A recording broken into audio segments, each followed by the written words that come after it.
먼저 10절 말씀 한 절씩 서로 읽도록 하겠습니다. 1절 말씀 제가 먼저 읽겠습니다. 이스라엘 자손이 또 여호와의 목전에 악을 행하였으므로 여호와께서 7년 동안 그들을 미디안의 손에 넘겨 주시니 미디안의 손이 이스라엘을 이긴지라. 이스라엘 자손이 미디안으로 말미암아 산에서 웅덩이와 굴과 산성을 자기들 위하여 만들었으며 이스라엘 파종함 때면 미디안과 아말렉과 동방 사람들이 치러 올라와서 진을 치고 가사에 이르도록 토지 수산을 멸하여 이스라엘 가운데 먹을 것을 남겨두지 아니하며 양이나 소나 나귀도 남기지 아니하니 이는 그들을 짐승과 장막을 가지고 올라와 메뚜기 떼같이 많이 들어오니 그 사람과 낙타가 무수함이라 그들이 그 땅에 들어와 멸하려 하니 이스라엘 미디안을 말미암아 궁핍함이 심한지라. 이 이스라엘 자손이 여호와께 부르짖었더라.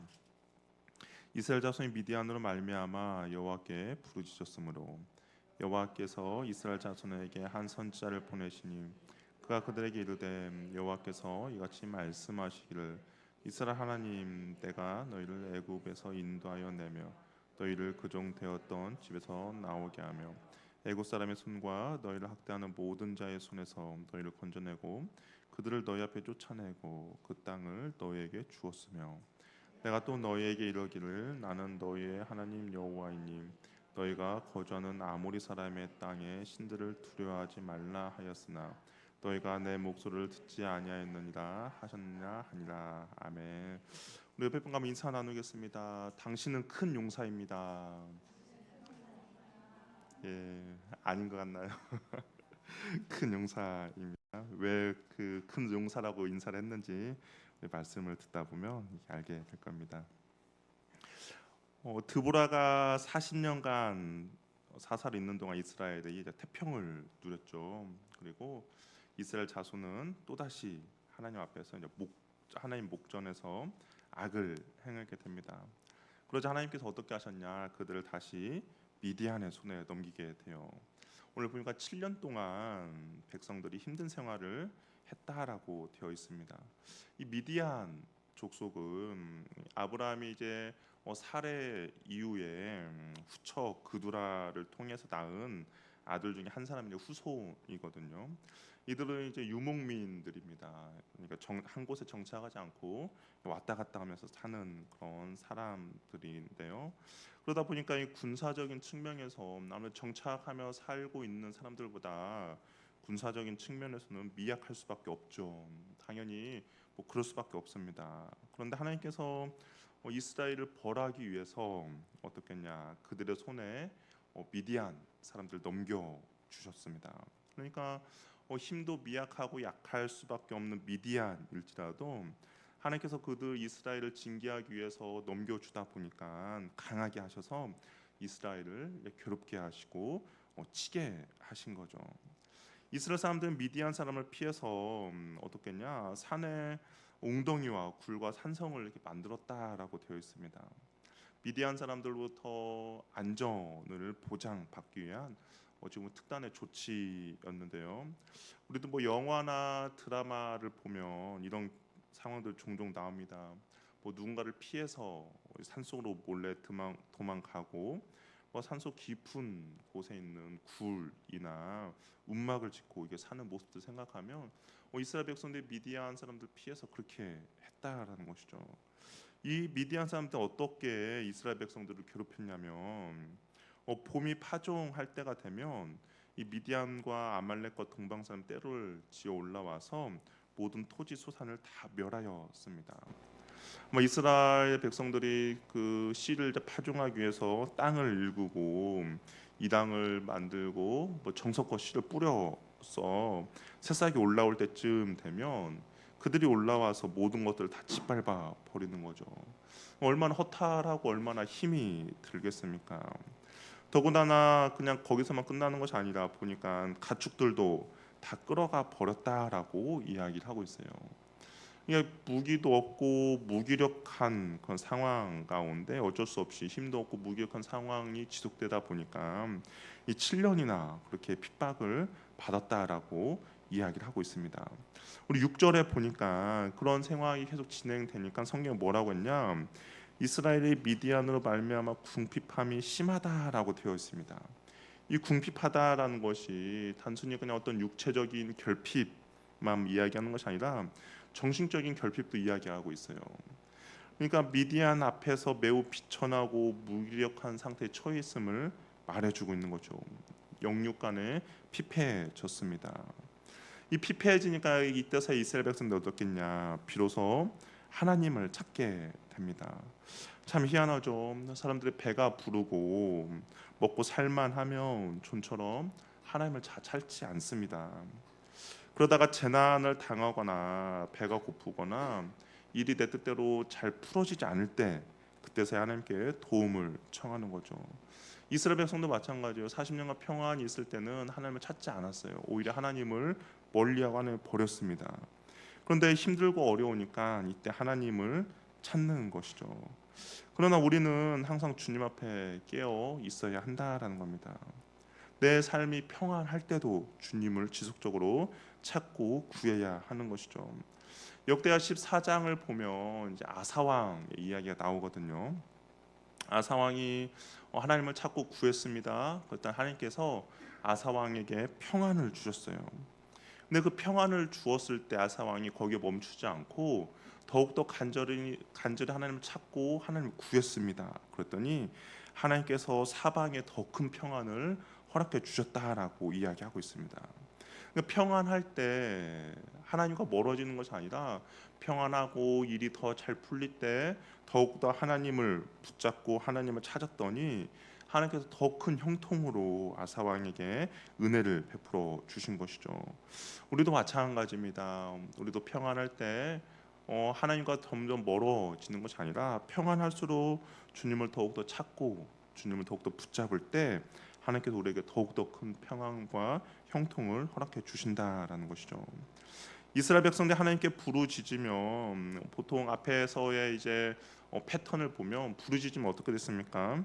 사사를 바로 세워 주셨죠. 사사를 세워 주셔서 그 힘든과 어려움에서 이제 벗어나게 해주셨는데 이번에 하나님께서 사사를 바로 세워주지 않습니다. 어떻게냐? 선지자를 보내세요. 우리 8절에서 10절 한번 읽어보겠습니다. 선지자가 뭐라고 이야기하는지 한번 읽어볼게요. 시작.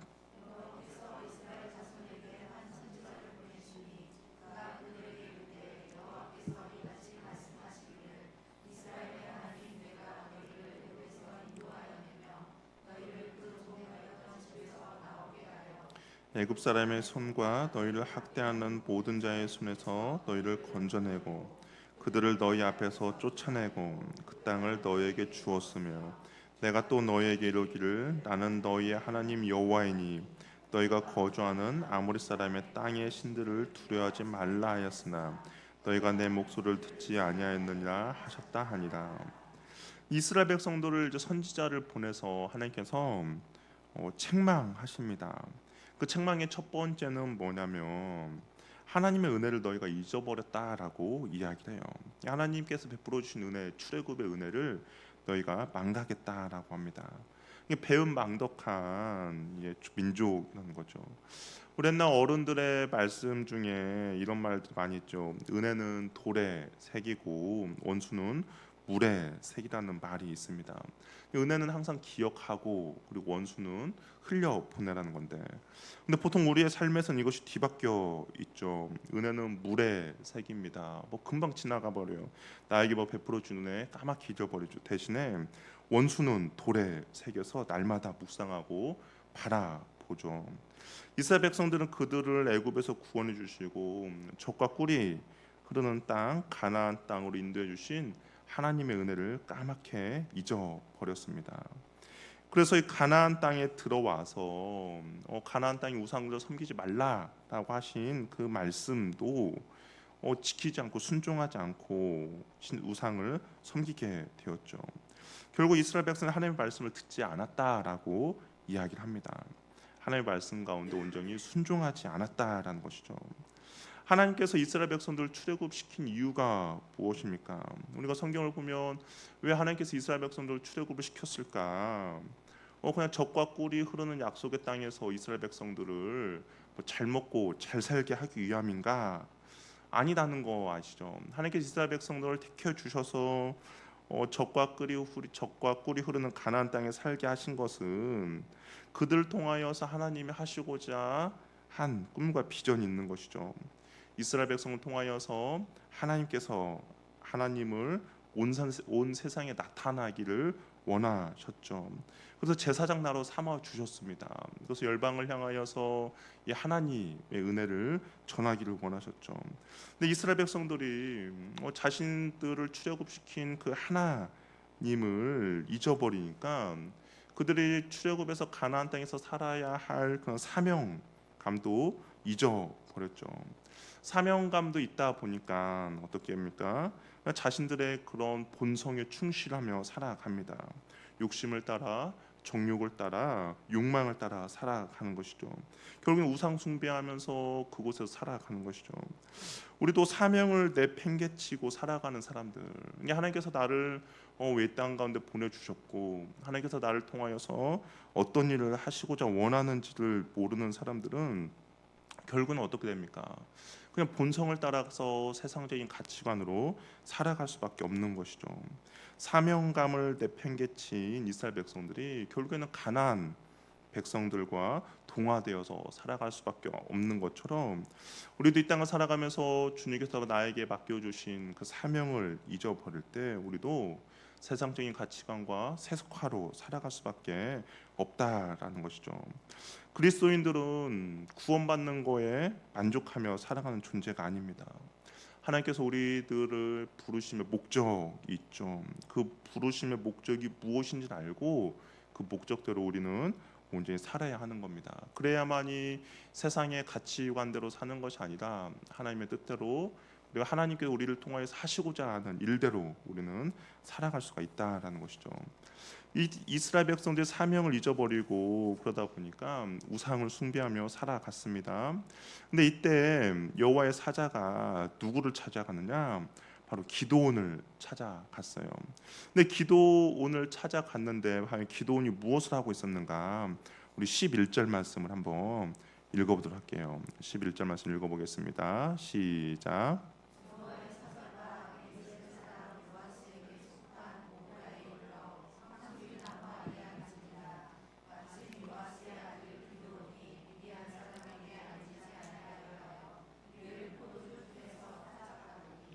하나님께서 이제 기드온을 찾아갔는데 기드온의 그 행동이 우리가 상식 밖의 행동을 지금 하고 있어요. 밀을 어디서 타작하고 있느냐? 포도주 틀에서 타작하고 있다라고 되어 있습니다. 뭐 타작하는 양이 많지 않아서 그럴 수도 있어요. 왜냐하면 여기 보니까 이게 타작하다라는 이 단어가 룻기 2장을 보면 룻이 밭에서 저녁까지 줍고 그 주운 것을 털었다. 근데 보리가 한 에바쯤 되었다라고 하는데 이 털다라는 단어와 동일한 단어를 사용하고 있습니다. 그러니까 그 양이 많지는 않아요. 많지 않은데 근데 그것을 조심조심 타작하고 있다라는 겁니다. 왜 이 기드온이 그 포도주 틀에서 왜 밀을 타작하고 있을까? 이유는 간단합니다. 여기 보니까 미디안 사람들에게 알리지 아니하려, 들키지 않으려고 그 포도주 틀에서 밀을 타작하고 있는 겁니다. 보통 밀은 어디서 타작하는 것이 정상입니까? 밀을 보통 어디서 타작해야 될까요? 바람이 잘 부는 곳, 사방이 탁 트인 곳, 바람이 잘 부는 곳에서 타작을 합니다. 그러니까 언덕에서 하든지 아니면 사방이 좀 탁 트여서 바람이 잘 부는 곳에서 타작을 해야 돼요. 왜냐하면 밀을 타작을 하고 나서 껍질을 바람에 날려보내서 쭉정이와 알갱이를 잘 알곡을 서로 구분을 해야 되기 때문입니다. 그럼 포도주 틀에서 이게 타작을 하면 어떻게 될까요? 우리 포도주 틀이 잘 모르죠 어떤 건지. 포도주 틀이 잘 상상이 안 되면 나무로 된 통을 생각하면 됩니다. 어떤 그냥 통이 있는데 그 안에서 밀을 타작을 했다라는 겁니다.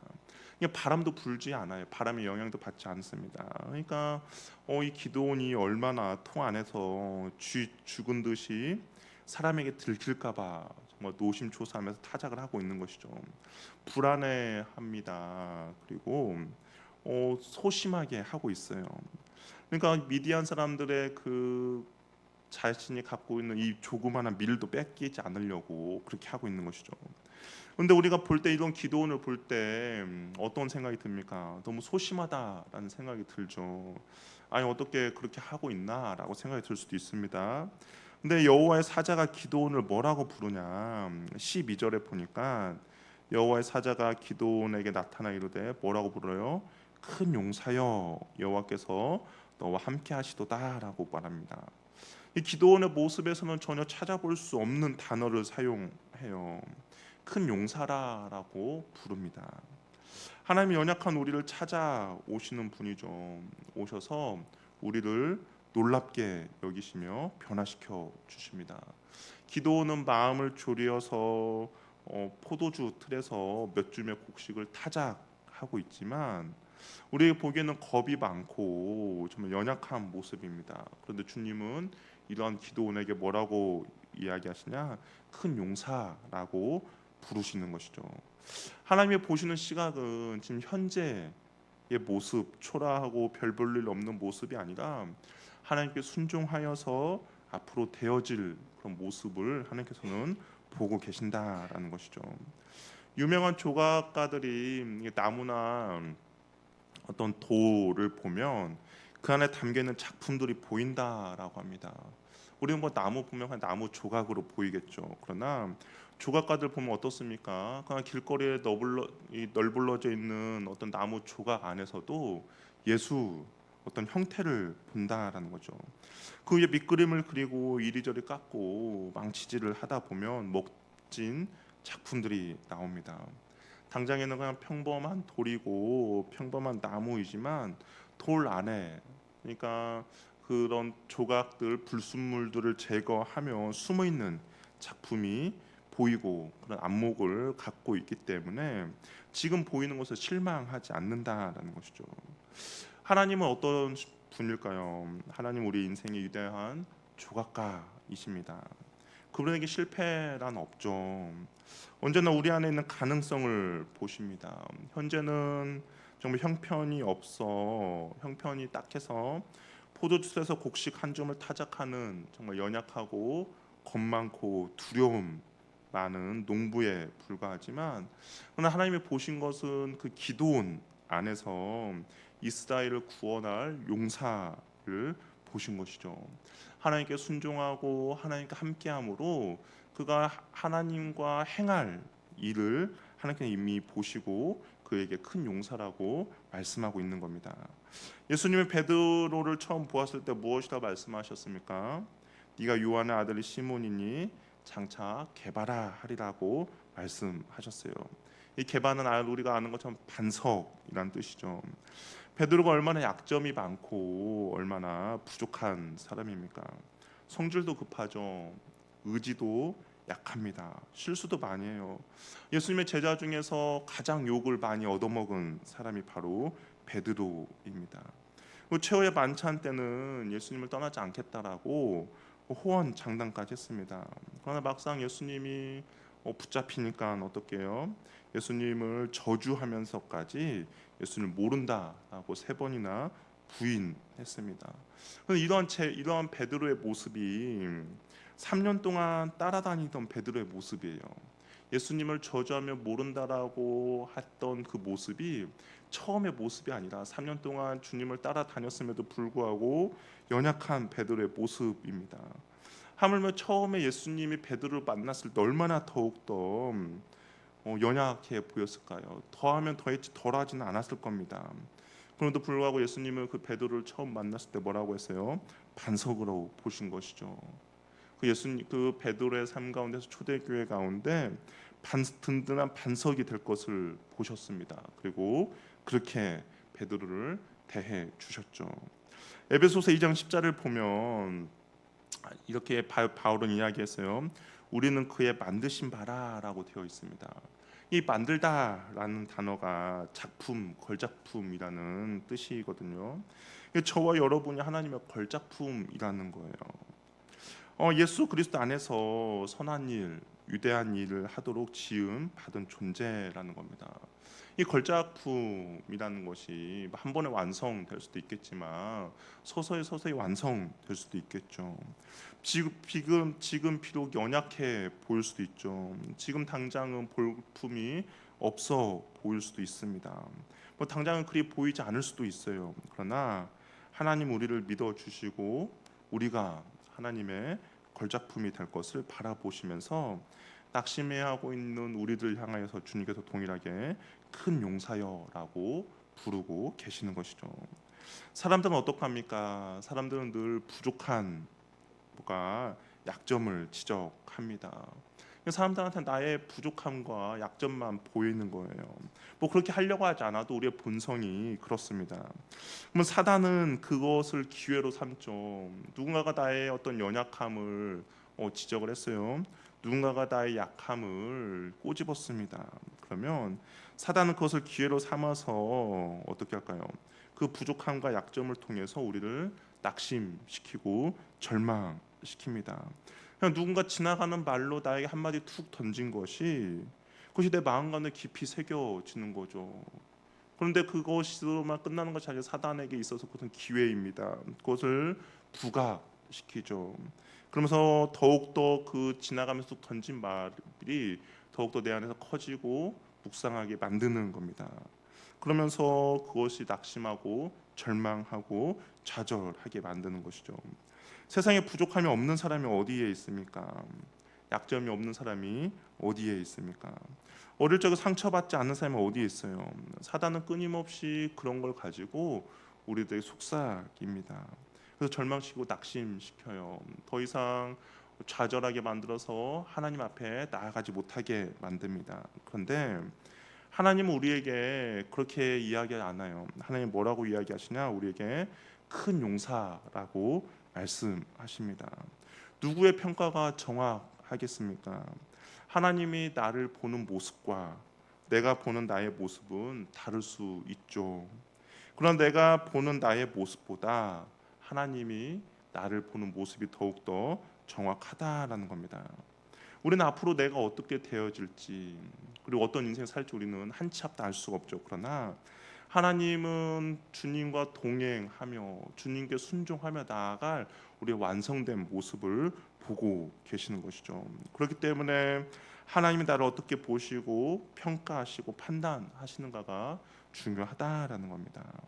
세상 사람들이 지금 현재 나의 모습을 보고 평가하고 나의 모습을 보고 나의 약함을 지적하고 나의 부족함을 꼬집더라도 그것이 나의 온전한 완성된 나의 모습이 아니라 하나님이 보시는 나의 완전한 모습이 더욱더 중요하다라는 것이죠. 하나님 우리를 어떻게 보시느냐? 큰 용사로 보고 계시다라는 겁니다. 우리를 반석으로 보고 있다라는 것이죠. 여호와의 사자가 겁먹어서 숨어서 타작하는 기도원에게 큰 용사라고 이야기를 합니다. 근데 큰 용사가 될 수 있는 조건이 하나 있어요. 그냥 저절로 큰 용사가 되지 않습니다. 무엇입니까? 여기를 보면 12절에 뭐라고 되어 있어요? 여호와께서 너와 함께 계시도다라고 이야기합니다. 여호와와 함께 계실 때 기도원이 큰 용사가 될 수가 있는 것이죠. 기도원이 큰 용사가 될 수 있는 이유는 다름 아닌 여호와 하나님이 기도원과 함께하고 기도원이 그 하나님께 순종하며 나아갈 때 큰 용사가 될 수 있습니다. 현재 나의 상황과 형편이 나의 모습이 아니라 비록 약하고 연약하고 겁쟁이의 모습이고 많이 부족한 모습일지라도 하나님이 나와 함께 하시기에 나는 큰 용사가 될 수가 있다라는 것이죠. 내가 하는 것이 아니라 누가 합니까? 나와 함께 하시는 하나님이 나를 큰 용사로 만들어 가십니다. 기도는 여호와의 사자 이야기를 듣고 그를 바로 영접하지 않아요. 그 이유는 무엇일까? 기도원에게 갖고 있던 어떤 궁금함들 있었는데요. 그것은 무엇이냐? 하나님이 함께 하신다면 지금의 상황까지 올 수 없다라고 생각하고 있었습니다. 우리 13절 말씀 한번 같이 읽어보도록 할게요. 읽겠습니다. 시작.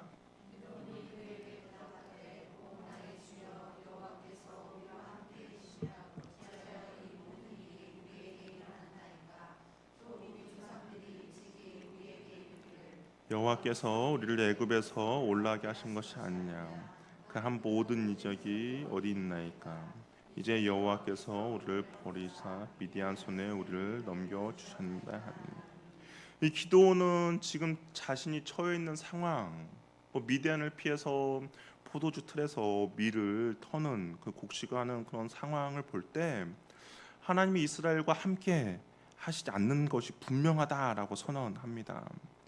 미디안에 의해서 7년 동안 압제를 당해 먹을 양식마저 빼앗기고 산에 가서 굴 속에 생활하고 있는데 어찌 하나님이 함께한다라고 말할 수 있느냐라고 항의를 하는 것이죠. 더 나아가서 조상들이 늘 이야기하던 출애굽의 기적이 지금 어디에 일어나고 있습니까? 라고 묻고 있는 거죠. 과거에는 하나님이 기적을 베풀어서 하나님의 살아계심을 보았지만 지금은 그 기적이 보이지 않기에 믿을 수 없다라고 말을 합니다. 그러나 엄밀히 따지면 하나님이 이스라엘을 버린 것이 아니죠. 오히려 이스라엘이 자기들의 죄 때문에 스스로 하나님과 멀어지고 단절되어진 것입니다. 그래서 징계 차원에서 이스라엘 미디안 손에 하나님께서 잠시 넘기신 거죠. 하나님은 우리를 붙잡고 있는 그의 손을 절대로 놓지 않으시고 버리지 않는다라는 겁니다. 이 기도는 하나님이 마치 우리를 버렸습니다라고 이야기하고 있어요. 그러나 우리가 성경을 계속 보면 절대로 하나님은 그 손을 놓지 않는다라고 이야기하죠. 비록 우리가 하나님의 손을 놓아도 하나님은 결코 우리의 손을 놓지 않으십니다. 그 오른손에 우리의 이름을 새겨 놓으신다라고 이야기를 하시는 것이죠. 너를 낳은 어미가 너를 버릴지라도 나는 너희를 절대 버리지 않는다라고 말씀하시는 분입니다. 그 전에 사사들은 하나님의 부르심 앞에 주저없이 이를 받아들였어요. 근데 기도는 어떻게 합니까?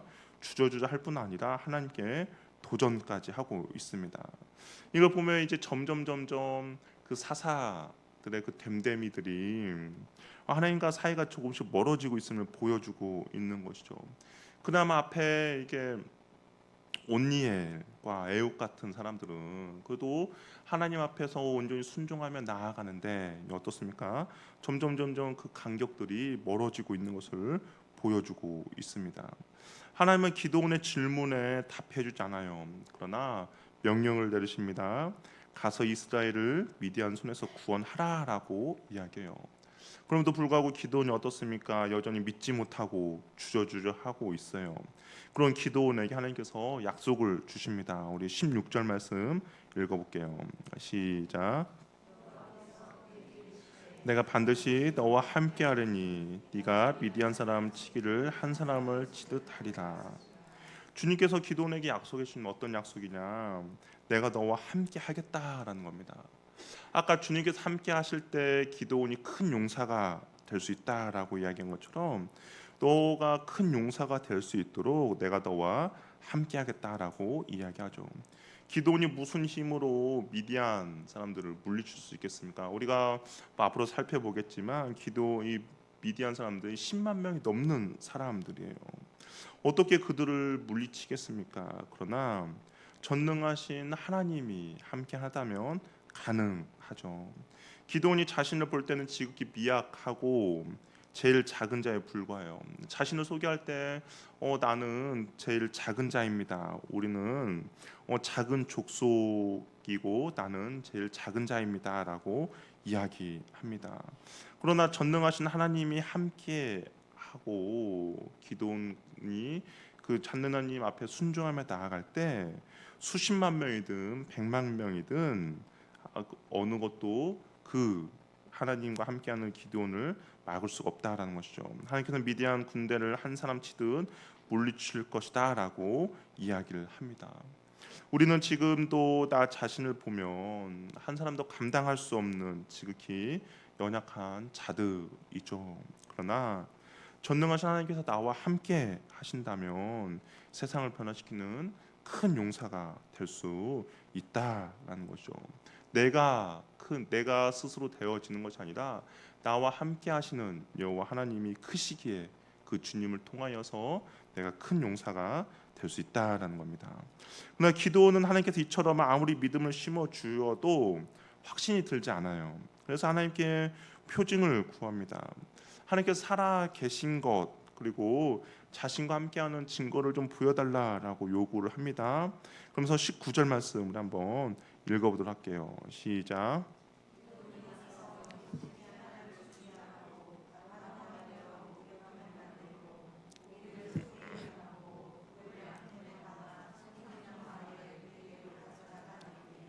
하나님께서 이제 함께 하시는 것을 좀 보여달라라고 하면서 이제 음식을 준비해요.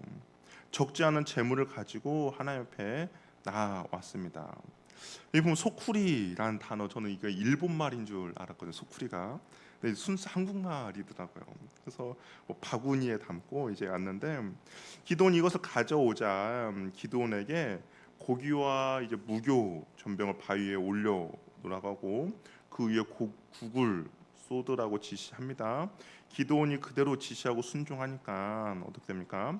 반석에서 불이 나와 고기와 무교 전병을 불사르게 되는 것이죠. 그때서야 기도는 자기가 대면하여서 이야기했던 존재가 여호와의 사자라는 것을 깨닫게 됩니다.